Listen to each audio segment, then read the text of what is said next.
자, 함께 같이 읽도록 하겠습니다. 시작. 그들이 사도의 가르침을 받아 서로 교제하고 떡을 떼며 오로지 기도하기를 힘쓰니라. 아멘. 자, 오늘 같이 나눌 말씀의 설교 제목을 같이 한번 읽어봅시다. 시작. 상황이 어려울수록 본질로 돌아가라. 어디로 돌아가라고요? 예, 본질로 돌아가라. 오늘 우리 모두는 참 뜻깊은 시간을 함께 보내고 있습니다. 창립 2주년 기념 감사 예배로 드리고 있죠. 2년 전, 그러니까 2018년 11월 4일 하나님께서 놀라운 섭리와 은혜 가운데 두 교회가 만나 한 교회를 이루도록 하셨습니다.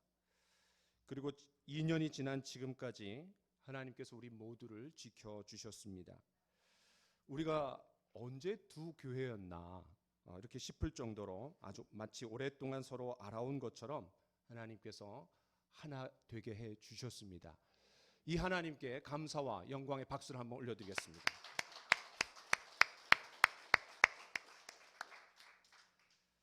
요즘 교회 통합이 하나의 흐름이고 대세가 되었습니다. 제가 아는 몇 교회도 교회가 통합이 되고 있습니다. 그런데 많은 경우 이 화학적 조합이 잘 이루어지지 않나 봅니다. 한 지붕 아래 두 가족으로 나누어져서 더 깊은 상처를 안고 가는 경우가 많다고 합니다. 그런데 하나님께서 우리 모두에게 큰 은혜를 베풀어 주셨습니다. 1 더하기 1이 2가 아니라 3이 될 수 있고 5가 될 수 있다는 것을 우리 모두는 경험하고 있습니다. 오늘 예배가 여러분에게도 의미가 있겠지만 저에게도 큰 의미가 있습니다. 제가 첫 번째 교회를 개척해서 2주년이 되기 전에 교회가 통합되는 바람에 저는 2주년을 처음 맞이합니다. 교회가 아름답게 하나 될 수 있도록 함께 힘을 모아 기도해 주신 여러분 모두 우리 서로를 위해서도 한번 격려의 박수 한번 같이 보냈습니다. 수고하셨습니다. 바라기는 우리 행복한 교회가 이 시대의 교회 개척과 또 교회 통합의 아름다운 모델이 되기를 원합니다. 더 나아가서 우리 행복한 교회가 세워질 때 기치로 내걸었던 성경적인 교회, 복음적인 교회, 건강한 교회, 행복한 교회가 되기를 간절히 축원합니다. 저는 창립 기념주일을 앞두고 하나님 앞에 기도하면서 어떤 말씀을 가지고 우리 성도들과 은혜를 나눌까 하나님께서 제 마음속에 깊이 심어주신 말씀이 있습니다. 야고보서 강해는 제가 당분간 뒤로 좀 미루고요. 11월 한 달 동안 오늘 이 말씀을 가지고 제가 4번에 걸쳐서 말씀을 좀 나누려고 합니다. 창립 기념 시리즈 말씀을 나누려고 합니다. 자, 그러면서 우리는 교회의 본질에 대해서 다시 한번 깊이 생각해보고 앞으로 5년, 10년, 50년, 100년을 내다볼 수 있는 그런 준비와 결단의 시간이 되기를 간절히 축원합니다. 코로나19로 인해서 지금의 교회 환경은 급격한 변화의 시기입니다. 예측 불가입니다. 뭐 경험해 본 게 있어갖고 앞에 간 사람이 있어야지 따라가는데 모두가 똑같은 출발선상에 있습니다. 교회만 그런 게 아니에요. 여러분 성도들의 삶도 마찬가지입니다. 어떻게 이 시대에 우리가 신앙생활하는 것이 올바르게 하는 건가라는 그런 문제의식을 가지고 있습니다. 바로 이때 상황과 환경이 힘들고 어려울수록 본질로 돌아가야 합니다. 왜냐하면 문제의 해결은 본질에 있기 때문에 그렇습니다. 그렇다면 우리가 붙들어야 될 본질은 무엇입니까? 오늘 이 말씀에 있습니다. 자, 그러면 이 말씀이 왜 중요합니까? 저는 3가지를 좀 제시하려고 합니다. 첫 번째는 초대교회의 DNA가 여기에 담겨 있기 때문에 그렇습니다. 여러분 기독교 2000년 역사를 보면요. 상황과 환경이 어려울수록 힘들수록 본질로 돌아가고자 하는 운동들이 많이 일어났습니다.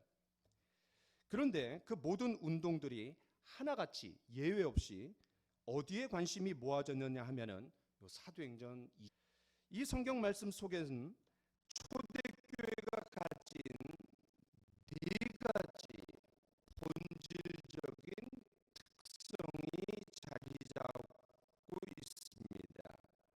그럼 그 4가지가 뭐예요? 예, 사도의 가르침을 받는 것, 그 다음에 서로 교제하는 것, 그리고 떡을 떼는 것, 그리고 기도입니다. 자, 그런데 이 네 가지 중에 우리가 까딱 잘못하면 오해할 수 있는 소지가 있습니다. 그게 뭐냐면 오로지라는 말이 기도 앞에 붙어 있습니다. 그러니까 이 네 가지가 너무나 중요한데 그 중에 제일은 기도구나라고 착각할 수 있습니다. 자, 그런데 성경 원문대로 풀어내면 이렇습니다. 그들이 오로지 전념하고 힘썼습니다. 사도의 가르침, 교제, 떡을 떼는 것, 기도. 그러니까 이 오로지라는 거는 이 네 개에 다 걸립니다. 어느 한 군데에 힘쓴 게 아니라 이 네 가지가 균형 잡히게 힘썼다라는 말입니다. 이걸 풀어내면 구원받은 그들은 오로지 사도의 가르침을 받는 데 전념했습니다. 또 오로지 서로 교제하는 일에 힘썼습니다. 또 오로지 떡을 떼고 기도하는 일에 힘썼다는 말입니다. 네 가지에 다 걸립니다. 자, 첫 교회가 힘썼던 이 네 가지 본질적인 특성은 이후 세대의 모든 교회를 향해서 또 모든 성도들의 신앙생활을 위해 하나의 토대요, 기준점이 되었습니다. 뭐가 되었다고요? 기준점이 되었다라는 말입니다. 그러니까 교제의 기준점이 성경 말씀. 떡을 뗀다라는 것은 초대교회는 매주 예배 때 떡을 뗐습니다. 성만찬을 했습니다. 때문에 떡을 뗐다, 예배를 드렸다, 똑같은 말입니다. 그러니까 예배의 기준도 성경 말씀, 기도의 기준도 성경 말씀이라는 뜻입니다. 자, 우리 행복한 교회가 이제 2주년을 맞이했습니다. 여기서 멈추지 않고 하나님의 마음과 세계 복음화의 전초기지인 이 교회가 앞으로 5년, 10년, 50년, 100년을 나아갈 텐데 우리 교회가 제대로 잘 가고 있습니까? 교회는 건물이 아니기 때문에 구원받은 성도들의 모임입니다. 그렇다면 여러분 한 사람 한 사람은 올바른 방향을 향해서 나아가고 있습니까? 이런 질문에 올바로 대답하기 위해서는 우리는 사도행전 2장 42절 말씀을 잣대로, 척도로 삼아야 합니다. 자, 두 번째는 성령 충만했던 사도들의 첫 번째 사역이기 때문에 이 말씀이 중요합니다. 우리가 잘 아는 것처럼 오순절날 마가의 다락방에 120명의 사람들이 모여 있었습니다. 성령께서 충만하게 임하셨습니다. 그러나 이 성령 충만은 구약시대 때도 있었고 또 신약시대 때도 있었습니다. 지금도 있습니다. 그런데 요 사도행전 2장의 성령 충만은 다른 어떤 시대의 성령 충만랑 다릅니다. 왜냐하면 성자의 시대에서 성령의 시대로 넘어오는 대전환점이기 때문에 그렇습니다. 자, 그런데 그런 흐름 속에서 이 사도들은 이제 본격적으로 예수님이 없이 독립적으로 그들의 사역 속으로 뛰어들어갑니다. 자, 그렇게 해서 그들이 한 첫 번째 사역이 뭡니까? 복음을 전했습니다. 이 복음을 전했기 때문에 생겨난 결과가 교회가 탄생이 되었습니다. 그 교회가 탄생했는데 성도들이 구원받았는데 그들에게 구원받은 성도들에게 해야 되는 일이 뭡니까? 새가족반을 운영해야 합니다. 그 새가족반에 X파일, 비밀 파일이 여기 담겨져 있습니다. 그럼 그들이 뭘 했길래 이런 놀라운 결과를 이루어냈느냐? 바로 42절 이 네 가지를 했다라는 거예요. 때문에 굉장히 이 말씀은 중요합니다. 여러분, 우리가 이제 사역을 하다 보면요, 제가 경험하지만 처음에 이 좋은 마음을 가지고 시작합니다. 그런데 조금씩 내 생각, 내 방법, 내 경험이 들어가기 시작합니다. 그리고 주변에서 좋다고 하는 이론과 방법들을 끌어들입니다. 심지어는 마케팅 이론까지 끌어들여 갖고 이 마케팅에 물든 기독교, 교회 뭐 이런 책도 나와 있습니다. 다시 말해서 자꾸 변질되고 왜곡될 수 있다라는 거예요. 그래서 어떤 사람이 이렇게 얘기합니다. 교회는 30년마다 개혁이 일어나야 된다라는 거예요. 왜냐하면 자꾸 틀어지기 때문에, 원형에서 빗나가기 때문에 저는 일리가 있다라고 생각이 됩니다. 자, 그런데 사도행전 2장의 이 예루살렘 교회는 그럴 틈이 없었습니다. 자기 생각, 자기 방법, 자기 경험, 자기 체험이 들어갈 여지가 없습니다. 여기에는 오로지 성령께서 일구시고자 하는 교회의 아름다운 모습, 그 원형 그대로 순도 100%가 들어가 있습니다. 때문에 우리는 이 말씀에 관심을 가져야 되는 겁니다. 성령으로 충만했던 이 사도들이 독립적으로 진행한 첫 번째 사역이고, 또 성령께서 이 교회를 향해 간절히 바라시는 그런 내용들이 고스란히 여기에 담겨져 있습니다. 그래서 교회가 꼭 붙들고 나가야 될 방향이고, 우리 그리스도인들이라면 이 42절 말씀을 꼭 붙들어야 됩니다. 자, 세 번째는 왜 이 42절 말씀이 중요하냐? 바로 폭발적인 교회 성장을 가져왔기 때문에 그렇습니다. 여러분, 아무리 좋은 방법과 원리라 할지라도 결과가 있어야 됩니다. 좋은 열매로 나타나야 합니다. 그래야지 적실성이 있고 효과가 있고 우리가 붙들 수 있는 방법이 됩니다.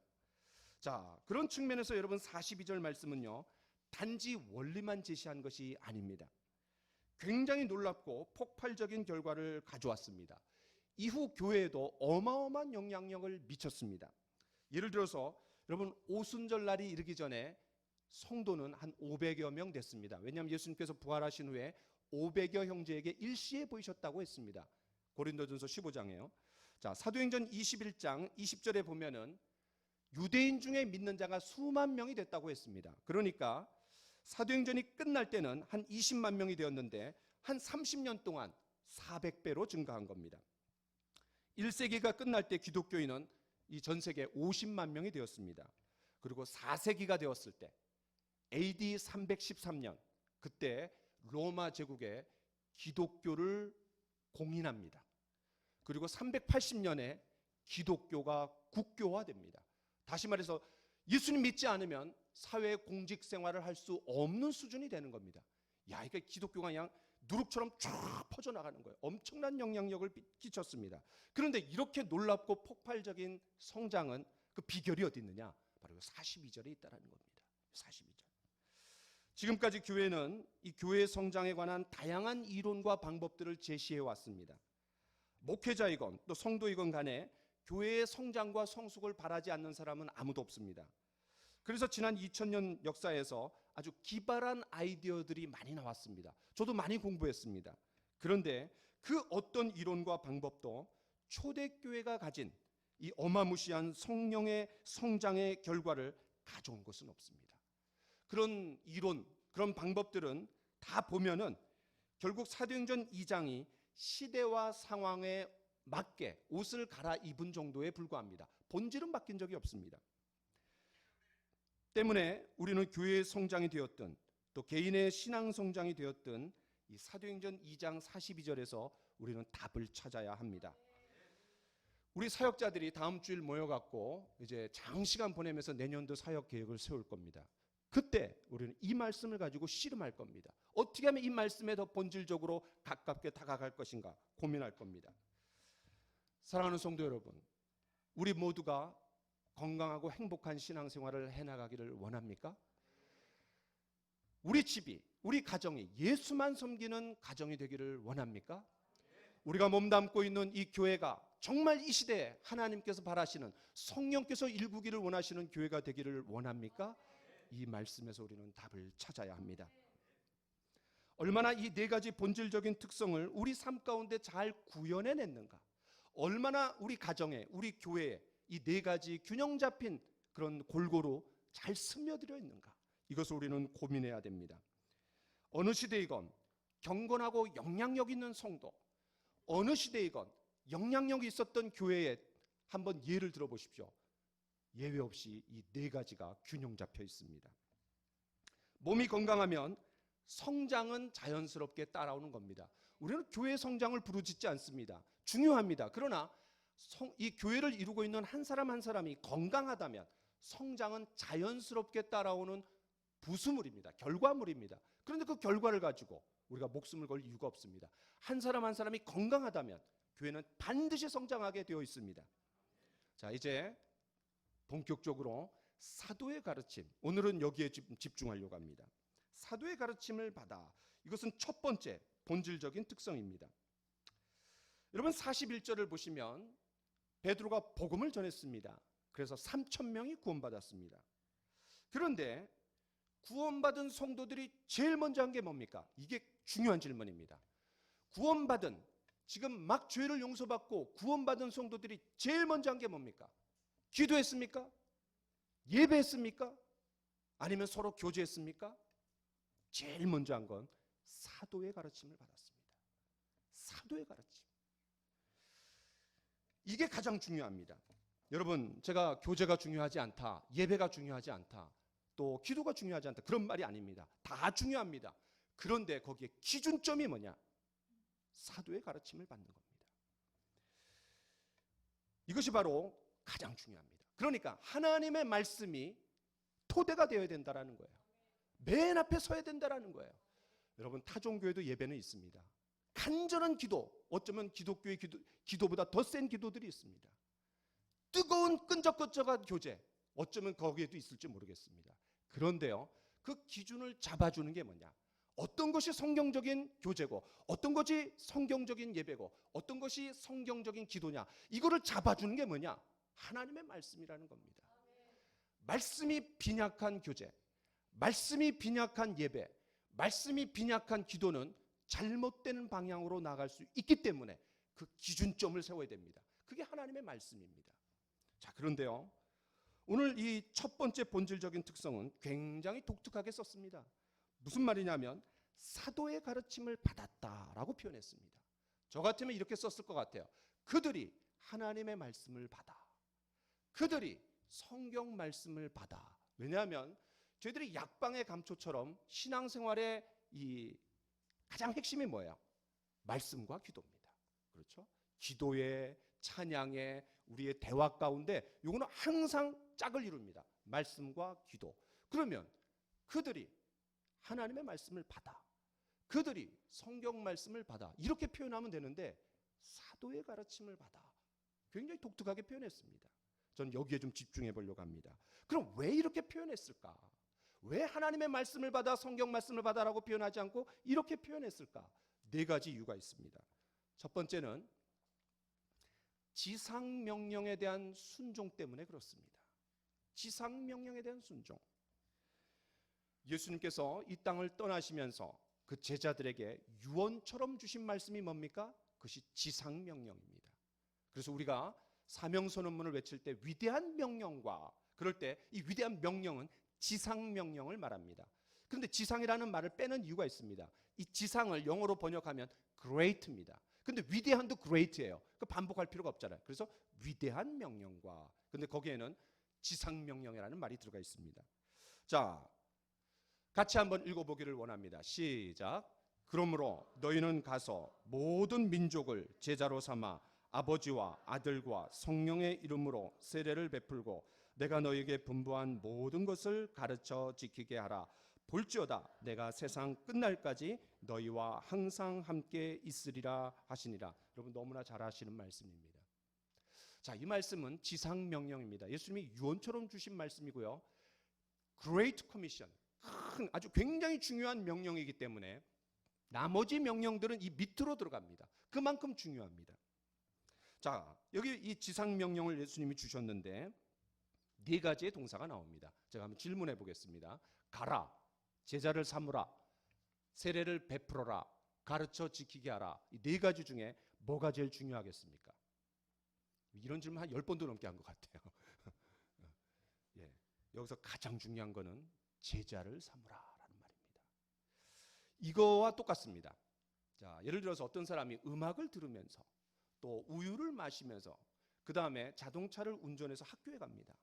자, 동사가 듣다, 마시다, 운전하다, 간다, 네 개의 동사가 있습니다. 가장 중요한 게 뭐예요? 이 동사가 빠지면 문장이 될 수가 없습니다. 간답니다. 왜냐하면 음악을 들으면서 또 우유를 마시면서 운전을 하면서 이거 없어도 나는 학교에 간다, 문장이 형성이 됩니다. 나머지가 뭡니까? 그 가는데 어떻게 가느냐, 수단을 얘기합니다. 방법을 얘기합니다. 자, 그렇다면 그 지상명령의 가장 핵심이 뭐냐면 간다가 아닙니다. 제자를 삼으라, 세례를 베풀어가 아닙니다. 가르쳐 지키게 하라, 너무 중요합니다. 그런데 제자를 삼으라, 이 제자를 삼는 일에 하기 위해서는 가야 됩니다. 뭐 가야지 복음을 전하고 구원받은 사람들이 생겨야지 양육하고 훈련해갖고 제자로 삼는 거 아니에요.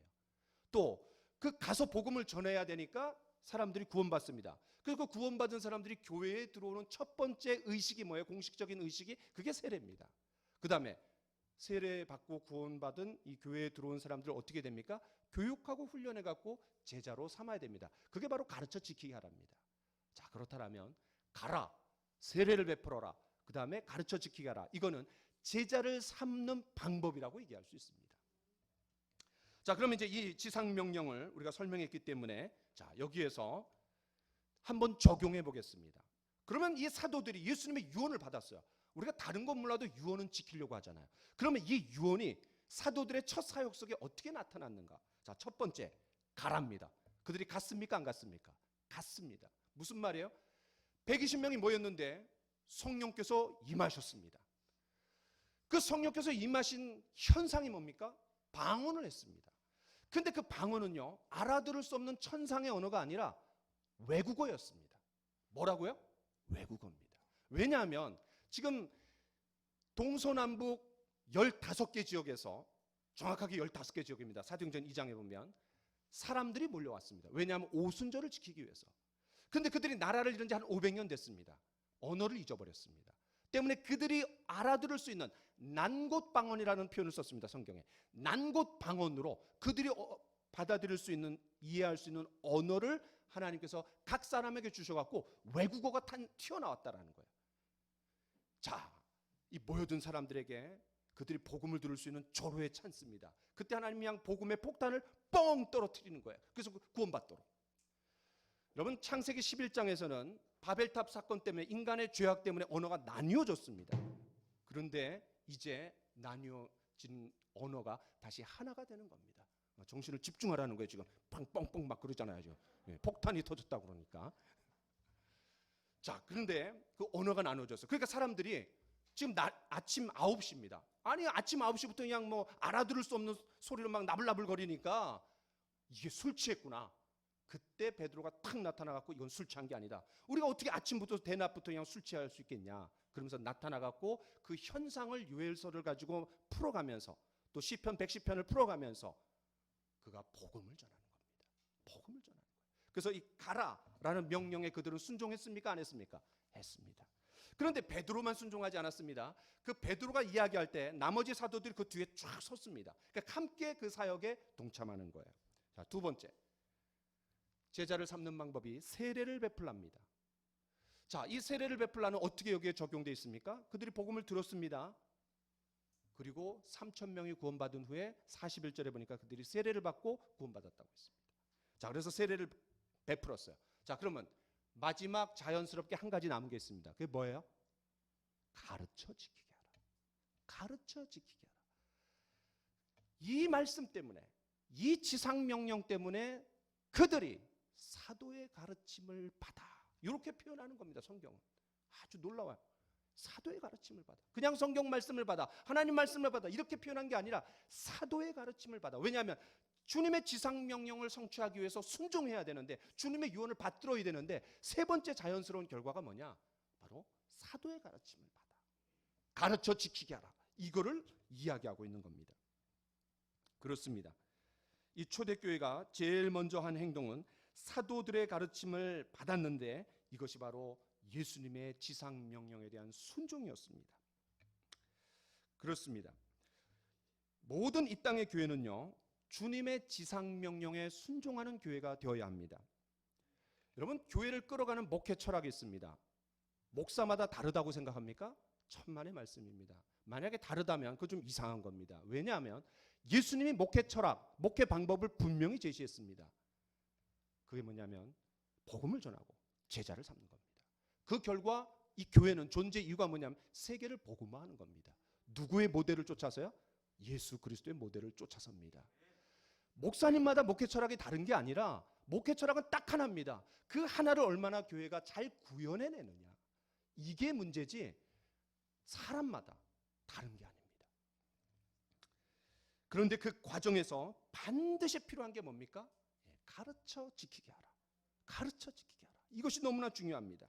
자, 그러면 이것이 예루살렘 교회만 그랬습니까? 사도행전에 두 교회가, 아주 걸쭉한 두 교회가 나옵니다. 그게 바로 예루살렘 교회고 안디옥 교회입니다. 자, 안디옥 교회도 한번 봅시다. 같이 한번 읽어봅시다. 시작. 바나바가 사울을 찾으러 다소에 가서 만나매 안디옥에 데리고 와서 둘이 교회에 1년간 모여 있어 큰 무리를 가르쳤고 제자들이 안디옥에서 비로소 그리스도인이라 일컬음을 받게 되었더라. 예, 여기에서도 뭐라 하냐면 가르쳤다라고 했습니다. 그냥 가르치는 게 아니에요. 이 가르침은 지상명령에 대한 순종으로서의 가르침입니다. 누구에게 가르쳤습니까? 스데반의 사건으로 인해서 흩어진 성도들이 복음을 전했습니다. 근데 구브로에 가갖고 헬라인에게도 복음을 전했고 그 중에 구원받는 사람들이 생겨났습니다. 그런데 복음을 전한 사람들이 양육해도 됩니다. 아니, 복음을 전했으면 양육도 할 수 있는 그 정도 수준 아니겠어요? 그런데요, 이 예루살렘 교회는 바나바를 파송합니다. 왜냐하면 사도들의 발밑에서 훈련을 직접 받은 사람들입니다. 그런데 바나바가 와보니까 자기 혼자 안 되겠어요. 복음을 전하는 사람들이 아주 다 있습니다. 그런데 누구를 데려옵니까? 사울을 데려옵니다. 사울을 스카우트해 오는 거예요. 왜 그렇습니까? 제자훈련, 지상사명에 헌신하고 순종하는 사람들로 만들려면 그냥 단순히 복음을 전하는 정도가 아니라 그들을 훈련시킬 수 있는 사람이 필요한 겁니다. 그래서 멀리까지 가갖고 이 사울을 데려옵니다. 가르쳤습니다. 그냥 가르침이 아닙니다. 교회 들어왔으니까 가르쳐야지, 양육해야지, 이 정도가 아니라 지상명령에 대한 순종이라는 말입니다. 여러분, 에베소서 4장에 보면 교회의 지도자 은사들이 나옵니다. 성령께서 어떤 사람은 사도로, 어떤 사람은 선지자로, 어떤 사람은 복음 전하는 자로, 어떤 사람은 목사와 교사로 세우셨으니 5명의 사람이 나옵니다. 사도, 선지자, 복음 전도자, 목사와 교사. 그런데 사도와 선지자는 이제 없습니다. 복음 전하는 자와 목사와 교사입니다. 그런데 5명인데 실제로는 4명입니다. 왜냐하면 목사와 교사는 한 사람이 하는 역할입니다. 목사이면서 동시에 교사라는 거예요. 목양을 하면서 동시에 가르침을 주는 사람이 누구냐? 이게 목회자라는 겁니다. 다시 말해서 지상명령에 순종하도록 만드는 역할이 사역자에게 달려있다는 겁니다. 자, 이것이 대원리입니다. 모든 교회는 반드시 이 지상명령에 대한 순종으로서 가르침의 사역이 반드시 있어야 됩니다. 예배가 중심이 된 교회는 문제가 있는 겁니다. 모든 게 다 예배다. 이거는 좋은 게 아닙니다. 왜냐하면 이 예배가 중요하지만 이 교회는 반드시 가르쳐 지키게 하는 교육의 일이 너무너무 중요하다는 겁니다. 자, 이제 두 번째, 왜 그러면 이게 중요한가? 왜 사도의 가르침이라는 말을 썼는가? 바로 예수님의 사역 모델이기 때문에 그렇습니다. 예수님의 사역 모델이기 때문에. 여러분, 사도들은요 본대로 하는 겁니다. 또 모든 이 땅의 사역자들, 교회의 일꾼들은 본대로 하는 겁니다. 가르쳐준 대로 하는 겁니다. 그 가르쳐준 게 뭡니까? 그걸 위해서 예수님이 본을 보이셨어요. 그냥 말로만 하시지 않고 직접 보여주셨어요. 왜냐하면 사람은 본대로 하기 때문에 그렇습니다. 자, 그런데 한 말씀을 보겠습니다. 같이 한번 읽어봅시다. 시작. 예수께서 온 갈릴리에 두루 다니사 그들의 회당에서 가르치시며 천국 복음을 전파하시며 백성 중에 모든 병과 모든 약한 것을 고치시니. 자, 이 말씀은 너무너무 중요한 말씀입니다. 예수님의 사역을 3가지로 요약을 해버렸습니다. 첫 번째는 티칭입니다. 가르쳤어요. 두 번째는 프리칭, 천국 복음을 전하시는 겁니다. 그러니까 가르침 위에 복음을 딱 전하는 거예요. 그 다음에 구원받은 사람들, 또 문제가 있는 사람들의 병을 고쳐주셨습니다. 힐링입니다. 자, 가르치는 것은 지적인 사역입니다. 복음을 전하는 건 영적인 사역입니다. 힐링, 고쳐주시는 것은 혼적인 사역입니다. 이 몸을 고쳐주는 거예요. 그 영혼, 육의 그런 전인적인 사역을 하신 분이 누구냐? 바로 예수님입니다. 여러분, 우리가 한 사람을 뜯어 고쳐갖고 올바른 사람으로 만들 수 있는 건요, 복음입니다. 하나님 말씀입니다. 훈련입니다. 이걸 통해서 변화되게 되는 거예요. 내가 하는 게 아니라 성령께서 성경 말씀을 통해 갖고 그렇게 만들어 가시는 겁니다. 자, 그런데요, 이 말씀이 나오게 된 배경이 중요합니다. 요거는 23절을 봤는데요, 여러분, 똑같은 마태복음 4장에 17절이 이런 말씀이 있습니다. 회개하라, 천국이 가까이 왔느니라. 이것은 예수님의 첫 번째 메시지입니다. 첫 번째 일성입니다. 여러분, 제가 이 교회에 첫 번째 와갖고 전했던 말씀이 뭔지 기억나세요? 이방인과 유대인이 하나 돼 갖고 우리와 너희가 하나 되어갖고 더 큰 우리를 만들겠다. 제가 첫 번째 메시지였습니다. 그 첫 번째 메시지는 제가 기도 많이 하고 준비 많이 하고 하나님께서 제 마음속에 얹어주신 것을 하는 거야. 왜? 첫 번째 메시지가 사람들이 다 긴장하고 있습니다. 도대체 목사가 어떤 말씀을 전할까? 그것이 사역의 방향이 되는 겁니다. 자, 그러면 예수님께서 일성 첫 번째 메시지입니다. 그게 뭐예요? 회개하라. 천국이 가까이 왔느니라. 무슨 말입니까? 내가 앞으로 복음을 전하겠다. 하나님 나라를 이루겠다. 그리고 온 세상을 복음화시키겠다라는 것을 선포하는 겁니다. 여러분 세례 요한이 첫 번째 메시지가 뭡니까? 회개하라. 천국이 가까이 왔느니라. 그럼 사도들의 첫 번째 메시지가 뭡니까? 우리가 보고 있는 이 사도행전 2장에 회개하라. 천국이 가까이 왔느니라. 똑같은 말입니다. 자, 그러면 이 첫 번째 메시지, 예수님이 오셔갖고 복음을 전해갖고 온 세상을 구원하게 하시겠다라는 거예요. 그런데 혼자서 되지 않습니다. 여러분, 예수님이 떠나실 때 아까 말씀드렸던 것처럼 한 500명 정도 남았습니다. 기라성 같은 목회자들이 많습니다. 아니, 조용기 목사님 75만 명의 성도였어요. 거기에 비하면 쪼무레기입니다. 예수님 500명 게임이 안 되는 거예요. 그런데 예수님은 500명밖에 남기지 않았지만 놀라운 일을 합니다. 왜냐하면 그게 뭐냐면 이 복음을 전해갖고 온 세상이 복음화되어야 되는데 그 방법을 예수님이 제시하는 겁니다. 그게 뭐예요? 훈련된 제자들을 통해서 그렇게 하신다라는 거예요. 그래서 예수님이 복음을 전하신 다음에 제일 먼저 하신 게 뭐냐면 나를 따라오너라. 내가 너희로 사람을 낚는 어부가 되게 하리라. 이어서 주시는 겁니다. 그 결과 그들은 배와 그물을 버려두었습니다. 부모를 뒤로하고 예수님만을 쫓아가기 시작합니다. 자, 복음, 이 훈련된 제자 이제 다 준비됐습니다. 그거면 끝나는 거예요. 예수님 그 사역만 하고 가면 끝나는 겁니다. 그런데 이제 예수님만을 쫓아다니는 그 제자들에게 예수님이 뭔가 시범을 보이는 겁니다. 그 시범이 뭐냐? 바로 우리가 읽었던 23절. 가르치고 천국 복음을 전파하시고 그 다음에 약한 자들 고치시고, 이게 뭡니까? 하나의 모델입니다. 하나의 시범입니다. 너희들이 해야 될 일이 이거다. 본대로 하는 거예요. 사람이 본대로. 그래서 이 본대로 하기 때문에 베드로가 첫 번째 사역에서 뭐 하는 거예요? 가르치는 겁니다. 예수님이 하셨던 것처럼 가르치는 거예요.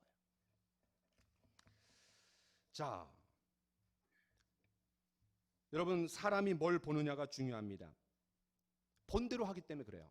그런데 어떤 사람이 이렇게 얘기합니다. 예배가 생명입니다. 교회는 예배가 생명입니다. 모든 시간과 물질과 모든 에너지를 예배에 겁니다. 저는 잘못됐다고 봅니다. 예배가 중요합니다. 그러면 이제 예배로 가는 거예요. 그 교회는 예배로. 모든 게 다 예배입니다. 또 어떤 사람은 방언이 중요하다고 얘기합니다. 그래서 성령 사역이 가는 겁니다. 그 교회는. 그런데 처음으로 예수님을 쫓아다니는 제자들에게 예수님이 보이신 시범은 뭐냐? 장차 그들의 사역에서 이게 구현되고 드러나야 됩니다. 그게 뭐냐면 가르침의 사역입니다. 가르침. 그래서 베드로가 똑같이 그렇게 하는 겁니다. 자, 여러분, 이런 걸 생각하면요, 교회는요 가르치는 일이 너무나 중요합니다. 뒤집어 얘기하면 배우는 일이 중요합니다. 가르치고 배우고 가르치고 배우고, 이게 반복적으로 일어나는 기관이 어디예요? 학교입니다. 여러분, 이 교회는요 다양한 이미지를 가지고 있지만요, 그 중에 가장 중요한 이미지가 뭐냐면 학교입니다. 어떤 사람이 이렇게 얘기하는 사람이 있어요. 아, 교회가 너무 학교 같은 거 아니야? 강의실 같은 거 아니야? 예, 그 잘 받아들여야 되지만 기본적으로 교회는 학교입니다.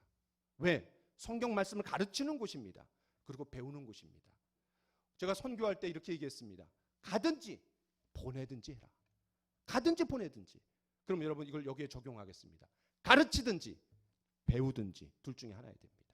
중간은 없습니다. 중간 없어요. 가르치든지 배우든지 우리가 하는 겁니다.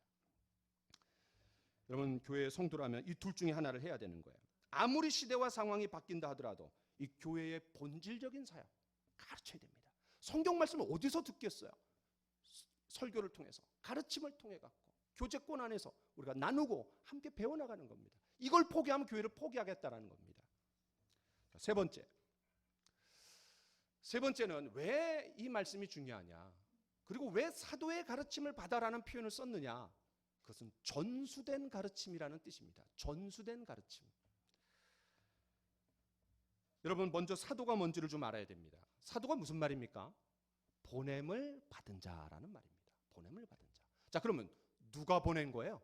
예수님이 보낸 겁니다. 그럼 어디로 보냄을 받은 거예요? 세상으로 보냄을 받았습니다. 자, 보냄을 받으려면 뭐가 또 있어야 돼요? 부르심이 또 있어야 돼. 불러야지 나중에 훈련시켜서 보내는 거 아니에요.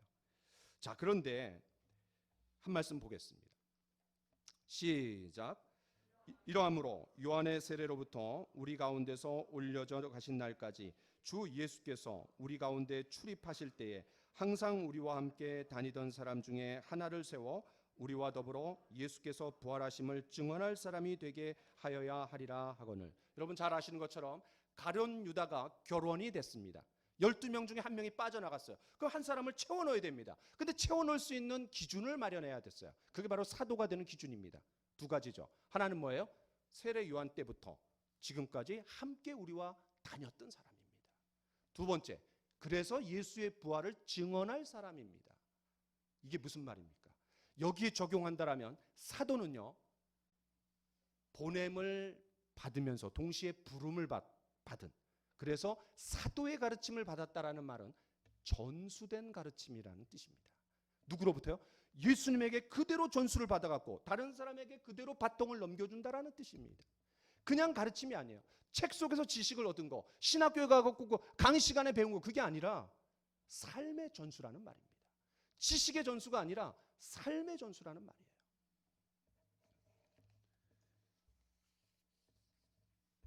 예수님께서 승천하시고 난 후 이 예수님의 사역을 그대로 이어갈 사람들이 바로 사도입니다. 그래서 예수님이 승천하시기 전에, 다시 말해서 보내기 전에는 제자라는 말을 씁니다. 그런데 보낸 이후에는, 예수님 승천하시고 보낸 이후에는 사도라는 표현을 씁니다. 그렇습니다. 이 초대교회 성도들이 제일 먼저 한 것은 바로 사도의 가르침을 받았는데, 그 사도의 가르침을 받았다라는 것은 예수님으로부터 직접 전수된 그 가르침, 그 삶, 그것을 받았다라는 그런 의미입니다. 자, 예수님은 이 땅에 사시면서 책 한 권 남기시지 않았습니다. 왜냐하면 지식의 전수가 중요했다면 책을 남기면 됩니다.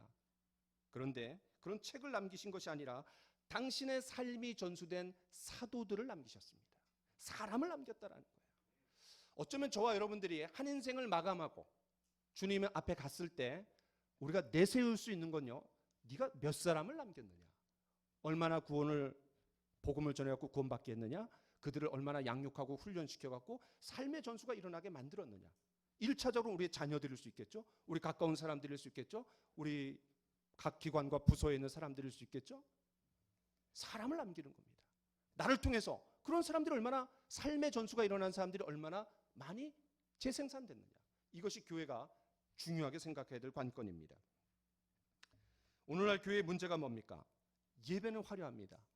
그러나 이 삶의 전수가 이루어지는 교육과 훈련이 많이 빈약합니다. 어쩌면 이 코로나 시대에 이 교육과 훈련이 된 교회와 그렇지 않은 교회는 판이하게 다를 겁니다. 결과가. 설교는 있지만 제자 삼는 사역은 잊혀진 기술이 되어가고 있습니다. 우리가 2주년을 맞이하면서 다음 50년, 50년, 100년을 내다보면서 무엇을 다시 한번 회복해야 됩니까? 우리가 성도들을 잘 훈련시켜서 양육하고 교육하고 훈련시켜서 재생산할 수 있는 사람들로 만들어야 되는구나. 이것이 우리의 목표가 되어야 합니다. 허드슨 테일러는 이렇게 말했습니다. 아무리 헌신된 열정이 있다 할지라도 훈련되지 않으면 쓸모가 없다라고 했습니다. 중국 대륙을 누비면서 베테랑 선교사 이 허드슨 테일러의 그런 고뇌에 찬 목소리입니다. 아무리 열정이 있고 아무리 헌신되었다 할지라도 훈련되지 않으면 쓸모가 없다. 제 얘기를 좀 하나 하겠습니다. 감사한 것은 저의 인생 가운데 기독교 신앙을 배우는 데 있어서 삶의 전수를 해준 분들이 여러 분 계십니다. 그런데 그 토대를 닦아주신 분을 제가 좀 소개하려고 합니다. 이분은 우리 교회가 기도하고 후원하는 신성내 캠퍼스 선교사님이십니다. 이분 굉장히 똑똑한 분입니다. 서울대를 나오셨고요. 서울대 대학원을 나왔습니다. 아주 장래가 촉망받는 그런 청년이었습니다. 근데 키가 아주 작으세요. 볼품이 없습니다. 그런데 이분이 대학에 와갖고 어떤 사람을 통해 갖고 복음을 들었습니다. 그리고 그 인생이 뒤집어졌습니다. 그러면서 졸졸졸 쫓아다니면서 전수된 가르침을 배웠습니다. 그러더니 이분이 자기도 캠퍼스 선교에 헌신하겠다 투신했습니다. 그리고 어느 학교에 파송을 받았습니다. 하나님과 하나님의 말씀과 사람이 영원합니다. 여러분, 이 땅에 영원한 건 딱 세 가지밖에 없습니다. 우리의 마음과 이 마음을 두고 우리의 모든 것을 걸만한 영원한 것은 딱 세 가지입니다. 하나님 말씀, 그다음에 사람입니다. 그 이분이 거기에 이제 헌신하기로 결정했어요. 자, 그래서 1985년에 파송을 받았습니다. 여러분, 캠퍼스 간사라는 게요, 진짜 별 볼 일 없습니다. 이게 전도사도 아니고 목사도 아니고 선교사도 아니고 간사입니다. 간사. 그 별 볼 일 없어요. 그런데 이분이 아르바이트를 해가면서 생계를 유지하기 시작했습니다. 그리고 캠퍼스를 누비면서 복음을 전하기 시작했습니다. 그리고 학생들을 훈련시켰습니다. 저는 1993년에 이분을 만났습니다. 그리고 이분이 저를 3년 동안 훈련시켜 주셨습니다. 때로는 도서관에 가갖고 함께 본문을 놓고 1시간 동안 성경을 읽고 만나갖고 나누고, 또 같이 기도하고, 그리고 같이 삶을 나누고, 그리고 복음을 전하는데 저를 데려갑니다. 본인이 시범입니다. 복음 전하는 게 이렇게 하는 거다. 그 다음에 저보고 한번 해보라는 거예요. 제가 이제 합니다. 그럼 그것도 수정해 줍니다. 여러 번 반복해서 수정해 줍니다. 그리고 복음을 전하는 방법을 저에게 알려줬습니다. 한 번은 이분이 이렇게 초청합니다. 이제부터 일주일에 한 번씩 우리 집에 와라. 그러는 거예요. 우리 집에 와라. 그랬더니 제가 한 오후에 갑니다. 그럼 가서 오후 시간을 보내고 같이 저녁을 먹고, 그다음에 그분이 이제 딸이 하나 있었는데 그 딸하고 같이 놀아주고 같이 게임도 하고, 그다음에 그 다음 날 자고, 그다음에 아침을 같이 먹고 학교 옵니다. 일주일에 한 번씩 그런 시간을 가졌어요. 왜 그러냐? 자신의 삶을 투명하게 관찰할 수 있는 기회를 줘갖고 이 크리스천 라이프가 뭔지, 제자 삼는 사역의 가정이 뭔지, 이런 것들을 보여주는 거예요. 야, 저도 한번 해보고 싶은데 자원하세요. 우리 집으로 올 사람. 저도 결혼해갖고 한번 해보려고 대학생 4명을 저희 집에 한 몇 개월 동안 데리고 산 적이 있습니다. 같이 밥 먹고, 같이 대화하고, 같이 삶을 나누고, 같이 기도하고, 그렇게 했어요. 제가 대학을 졸업하고 군복무 중에 하나님의 부르심을 받아서 신학교에 왔지만, 제가 가만히 생각해보면 저의 인생의 신앙의 토대를 닦아준 분이 누굴까? 이분이에요. 이분을 교회 개척하면서부터 이분을 우리가 기도하고 우리가 후원해야 되겠다. 지금까지 우리가 하고 있습니다. 좋은 관계 가운데 우리가 유지하고 있습니다. 한 번은 이분을 찾아갔는데, 제가 이제 1년에 한 번 정도는 찾아갑니다. 근데 이분이 캠퍼스를 돌아다니고 있는 거예요. 30년 전에도 그러고 있었는데 지금 똑같아. 나이가 60이 됐어요. 그런데도 캠퍼스 돌아다니는 거예요. 복음을 전하는 거예요. 제자 삼는 거예요. 그러다가 이분이 어떤 친구를 딱 만났답니다. 학교에서. 근데 그분이 그 대학의 부총장이에요. 또 한 분 친구를 만났답니다. 대학의 교무처장이에요. 근데 자기는 간사야. 너무 차이가 나. 근데 그 교무처장이었던 분은 그 내비게이터에서 1년 동안 같이 성경을 배우다 그분 떠난 분이라는 거예요. 사회적으로 보면 굉장히 높은 위치입니다. 여러분, 총장은요 장관급입니다. 부총장이래요. 자기는 간사야. 아무 타이틀이 없어요. 아무 타이틀이. 저는 가만히 생각해 봅니다. 하나님 나라에서 어떤 자가 큰 자일까? 정말 귀한 분이라고 생각이 됩니다. 귀한 분. 매일 복음을 전하고 훈련하고, 그분을 통해서 빚어진 많은 사람들이 있고, 부족하지만 그 중에 한 사람이 또 접니다. 사랑하는 성도 여러분, 우리가 이 전수된 가르침을 받고 전수된 삶을 전수합시다. 우리 자녀들에게 해야 됩니다. 여러분들이 가정을 꾸리고 우리 자녀들에게 누가 합니까? 교회 전도사 못합니다. 일주일에 한 번 만나는데 뭘 해요? 많은 시간을 보내는 부모가 해야 됩니다. 또 우리 기관과 부서에 있는 부서원, 기관원들에게 우리가 전수된 가르침을 보여줍시다. 어느 정도 배웠든지 전수된 거를 삶으로 보여주기 위해서 힘씁시다. 저도 그렇게 하려고 애를 쓰겠습니다. 우리가 이준을 맞아서 그냥 잘했다, 수고했다, 격려 뭐 이런 것도 중요하지만 앞으로 이런 결단을 하는 그런 시간이 되기를 원합니다. 마지막은 넘겨줄래요? 새로운 삶의 방식을 형성해야 하기 때문에 그렇습니다. 이건 너무나 간단합니다. 이제 예수를 믿었습니다. 그들의 과거의 삶이 있고 이제 현재의 삶, 미래의 삶이 결정됩니다. 그런데 달라야 합니다. 구별되어야 합니다. 분리되어야 합니다. 죄악된 삶에서 어둠 속에서 빛으로 옮겨졌어요. 사단의 나라에서 하나님 나라로 옮겨졌습니다. 나라가 바뀌면요, 법이 바뀌는 겁니다. 삶의 양식이 바뀌는 겁니다. 때문에 그들은 새로운 삶의 기준을 배워야 합니다. 구별되고 다르고 성결하고 거룩하고 이런 삶. 아니 뭘 알아야지 구별되죠. 뭘 알아야지 다르죠. 바로 알기 위해서는 배워야 됩니다. 성경 말씀으로 들어가야 됩니다. 자, 여러분 자주 봤던 말씀이자 한번 읽어보겠습니다. 시작. 거주하던 애굽 땅의 풍속을 따르지 말며 내가 너희를 인도할 가나안 땅의 풍속과 규례도 행하지 말고 너희는 내 법도를 따르며 내 규례를 지켜 그대로 행하라. 나는 너희의 하나님 여호와니라. 레위기는 모세 오경의 센터에 있습니다. 앞에 창세기 출애굽기가 있고요. 뒤에 민수기 신명기가 있습니다. 이 모세 오경은 성경 전체의 토대입니다. 그 중에 센터는 레위기입니다. 그럼 레위기는 뭐냐? 성결법전이라고 얘기합니다. 다시 말해서 이 땅에서 어떻게 성결하게 살아가느냐, 어떻게 다르게 살아가느냐, 어떻게 구별된 삶을 살아가느냐, 이거를 가르쳐주는 책이 레위기입니다. 그런데 이 레위기 19장에 그거를 자세하게 얘기합니다. 무슨 말이냐면 정치, 경제, 사회, 문화, 교육 모든 분야에서 가나안 땅에 들어가면 너희들이 이렇게 다른 삶을 살아야 된다. 이거를 얘기합니다. 종교적인 건 말할 것도 없고 모든 분야에서 다름의 삶을 살아가라는 거예요. 그런데 그게 19장입니다. 18장에 이 말씀이 있습니다. 너희가 그 땅에 들어가거든 애굽 땅에서 살았던 삶의 양식 버려라. 가나안 땅의 삶의 양식 버려라. 새로운 삶의 양식이 필요하다. 그래서 하나님께서 시내산에서 1년 정도를 붙잡아 두는 겁니다. 그리고 그들에게 뭐를 주는 거예요? 10계명을 주는 겁니다. 그리고 그 10계명이 확대된 법을 뭐라 그래요? 율법이라고 얘기합니다. 근데 많은 사람들이 착각합니다. 율법 하니까 법으로 합니다. 법이 아닙니다. 법이 아니라 매뉴얼입니다. 그 땅에 살아갈 수 있는 매뉴얼. 여러분 우리가 비싸고 좋은 물건일수록요 매뉴얼이 있습니다. 매뉴얼을 잘 활용하지 않으면 고장나고 활용 가치가 떨어집니다. 그 다음에 그 법은요 매뉴얼이라는 뜻도 있고 가르침이라는 뜻도 있습니다. 인스트럭션이에요. 인스트럭션스. 여러분 어떤 거를 가르쳐주는 사람을 우리가 뭐라 그래요? 인스트럭터라고 합니다. 인스트럭터. 가르쳐주는 사람. 그렇습니다. 법이 아닙니다. 법. 매뉴얼이에요. 매뉴얼. 가르침이에요. 자, 예수님은 모세보다 더 뛰어난 분이십니다. 그래서 여러분 우리가 아까 봤던 마태복음 4장 17절, 19절, 23절을 봤습니다. 가르침, 그 다음에 천국복음을 전하시고 그 다음에 고치시고 그 다음에 어떤 내용입니까? 5장이 무슨 내용이에요? 저 유명한 산상수훈입니다.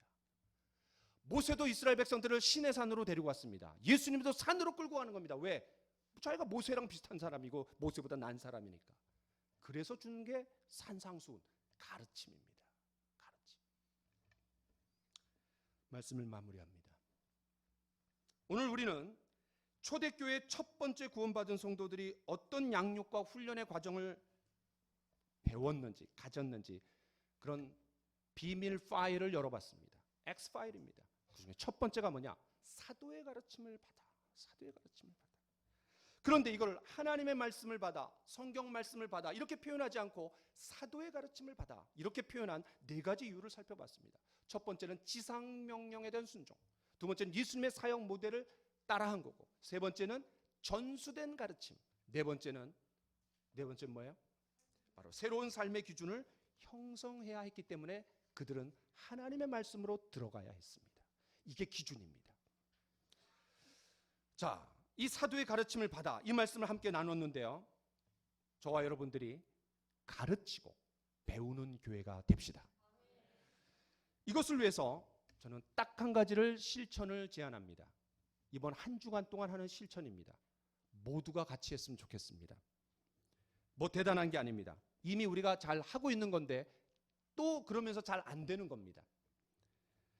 더 잘하고 모두가 잘하자는 측면에서 제가 한 가지를 제시합니다. 이겁니다. 한 장, 두 장, 그 다음에 뭐예요? 성장. 우리 교회가 매일 성경을 2장 읽자라고 제가 선포했습니다. 잘하십니다. 열심히. 그런데 그게 또 잘 안 되는 분도 있습니다. 제가 이해합니다. 이 거룩한 습관으로 자리 잡기가 쉽지 않습니다. 함께 분위기를 만들고 함께하는 사람들이 같이 하지 않으면 참 이게 어렵습니다. 그런데 성경을 한 장, 두 장, 성장. 자, 한번 따라해 보겠습니다. 한 장, 두 장, 성장. 자, 마스크 썼지만 옆에 사람에게 한번 해보겠습니다. 한 장, 두 장, 성장. 자, 한 장, 두 장. 야, 거기다가 막 손가락질하면서 너 이러면 어떻게 해? 수학의 관영이야. 똑바로 해. 다시 한번 합시다. 한 장, 두 장, 성장. 석장까지 갈 필요 없어요. 성장입니다. 성장과 성수. 성경 말씀으로 깊이 들어가야 됩니다. 저는 우리 행복한 교회가 갖는 가장 특징 중에 하나는 하여튼 교회 다니면 귀가 따갑게 성경 읽어라. 큐티해라. 계속해서 우리 안에 갈등을 일으킵니다. 야, 그냥 갈등이 일어나요. 왜냐 안 하면 째려보죠. 꼬집죠. 또 분위기 험악하게 만들어갖고 교회 그냥 힘들게 만들죠. 그래서 저는 이게 좋은 겁니다. 여러분 성경 읽어야 됩니다. 사도의 가르침 받아야 됩니다.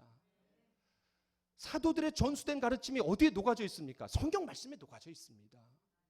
읽어야 됩니다. 그 제가 또 제안합니다. 이번 일주일 동안 많기도 아닙니다. 일주일입니다.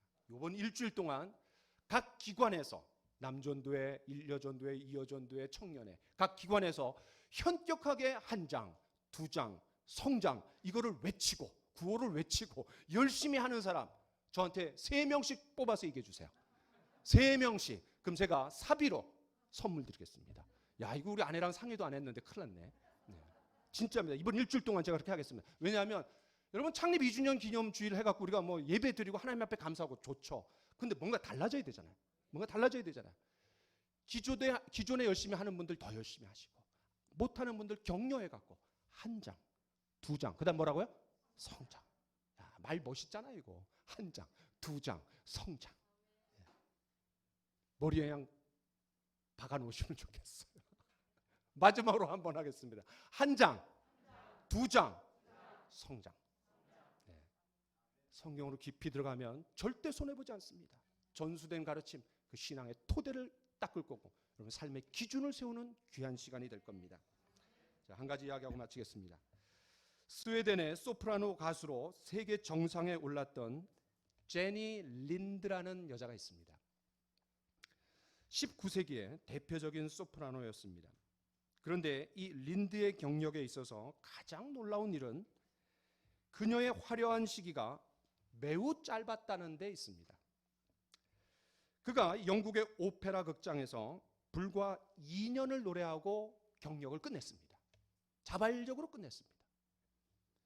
실질적으로 런던의 모습을 나타낸 지 불과 5년 만에, 그러니까 한 3년 정도는 준비 과정이었고 2년은 그냥 아주 떴어요. 아주 전성기를 보냈습니다. 그래서 이제 이 여자의 시대다 이렇게 얘기했어요. 그리고 은퇴해버렸습니다. 2년하고 은퇴했어요. 수년간 가끔 자신을 위한 음악회의 모습을 드러내곤 했습니다. 그러나 세계적인 그런 화려한 스포트라이트는 받지 않았습니다. 젊은 여성으로 이토록 높은 인기를 버리고 시골로 은퇴해버린 것은 많은 사람들에게 이해할 수 없는 기이한 일이었습니다. 어느 날 그녀가 해변에 앉아 있었습니다. 그녀를 무척 아끼는 사람이 그녀를 찾아와서 물었습니다. 왜 당신은 인기의 절정에서 그렇게 돌아서 버렸습니까? 이 린드는 읽고 있던 성경 위에 손을 놓고 이렇게 말합니다. 이 성경을 읽을 시간이 점점점 줄어들고 있는데 내가 어떻게 은퇴를 안 할 수 있습니까? 저 같으면 반대로 했을 것 같아요. 하나님 좀만 참으세요. 저 인기 좀 얻고. 근데 이 여자는 인기를 얻고 절정에 이르면 이룰수록 자기 신앙생활에 문제가 있다고 생각하고 하나님의 말씀으로 들어가는 일이 소홀해지는 것을 가장 큰 경각심으로 알고 최고의 순간에서 내려놨다는 거예요. 야, 얼마나 도전적입니까?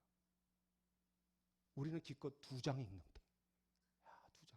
그럼 한 장 읽는데 시간 3분 걸린대요. 2장 읽는데 5분이면 됩니다. 아, 시간이 없어서 못 읽는다? 그건 아닌 것 같아요. 네. 한 장, 2장, 성장. 모두가 다 참여합시다. 에휴, 목사님 뭐 기껏해 한번 뭐 10,000원짜리 뭐 선물 줄 텐데 그거 안 받아도 되니까 이러지 마시고 한 번 같이 한번 해봅시다. 한번 이번 한 주간 동안 같이 한번 해보시고 특별히 여기 우리 앉아 있는 기관장, 부장, 사역자들 그런 분위기를 만들어 갔으면 좋겠습니다. 한번 우리가 순종해 봅시다. 한번 해봅시다. 자, 우리 같이 한번 찬양하기를 원합니다. 달고 오묘한 그 말씀. 같이 한번.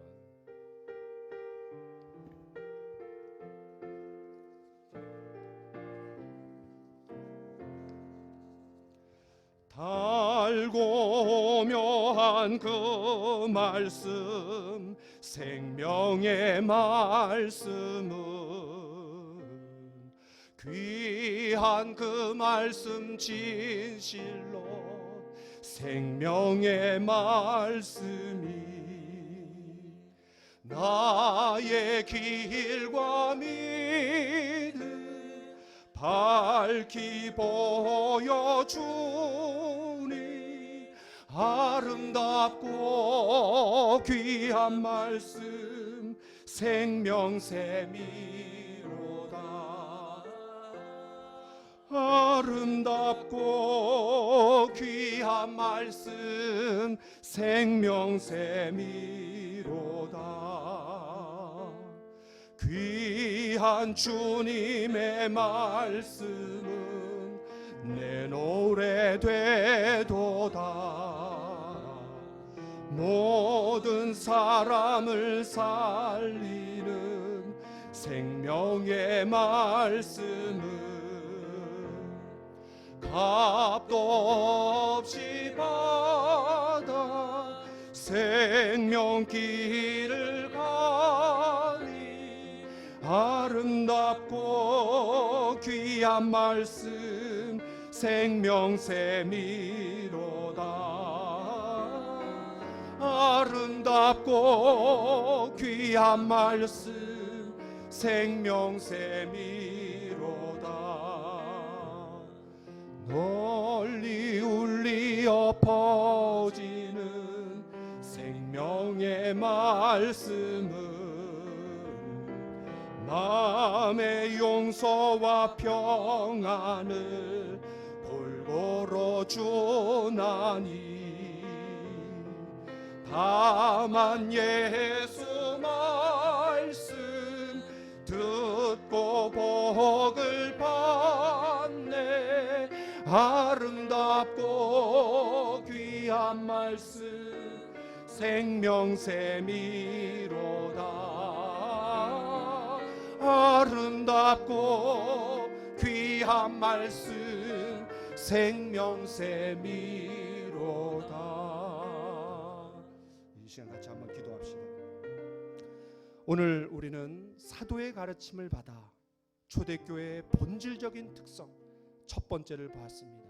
오늘 말씀을 들으면서 여러분 각자에게 성령께서 두근두근거리게 만들고 갈등하게 만들고 내 삶에 부족한 부분이 보여서 내가 이렇게 해야 되겠구나, 그런 각자의 결단과 하나님 앞에 올리고 싶은 기도가 있다라면 이 시간 제가 기도 제목을 따로 드리지 않을 테니까 우리 각자가 하나님의 받은 말씀을 가지고 우리 같이 기도하는 시간을 갖도록 하겠습니다. 기도합시다.